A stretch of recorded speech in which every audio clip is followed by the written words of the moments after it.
Hi everybody, my name's Joan Hamilton and I'd like you to join me today to paint coniferous trees with a new method I developed. This is part 1 and it's digital watercolor painting. Today I will be using mainly digital watercolor brushes from Skip Allen's Splashing Water set with some modifications that I've made to them. Okay, so let's get started. Here are some examples of ones I've already painted. Your file size should be 5 inches by 5 inches by 100 dots per inch.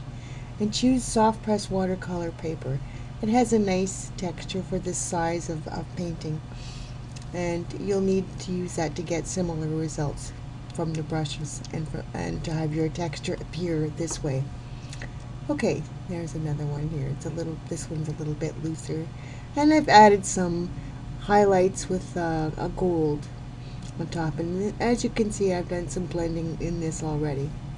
Okay, so let's get started. I'll show you how I actually did it. We need a 5 by 5 by 100 inch file, soft press watercolor, and I'll make it so you can see it. Okay, first step, new layer.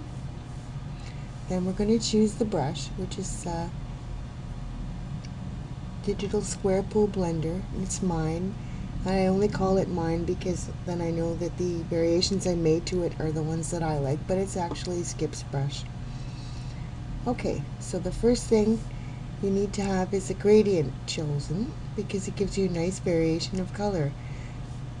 And I'm using the jungle green gradient as my main color, and I've chosen under color variability the gradient as the color choice pop-up.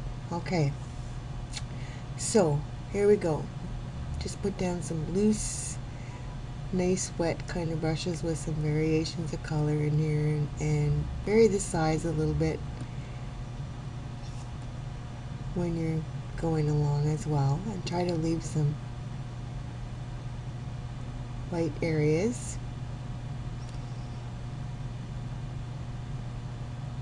It's really quite wet and loose brush. I really like the way this brush works.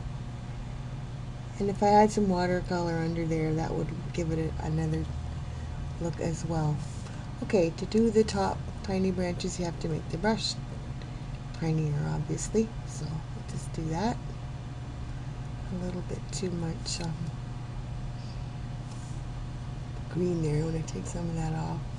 But I'll do that later. I'll show you how I'll do that later.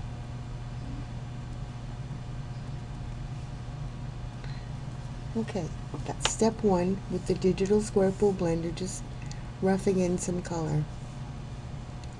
Step 2, I've used the same type of brush, only I've squeezed the brush's angle to about 7% and changed the direction of it to a right angle.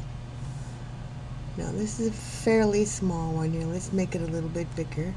And this has the effect of giving me the pointed end of just the dab of a paintbrush.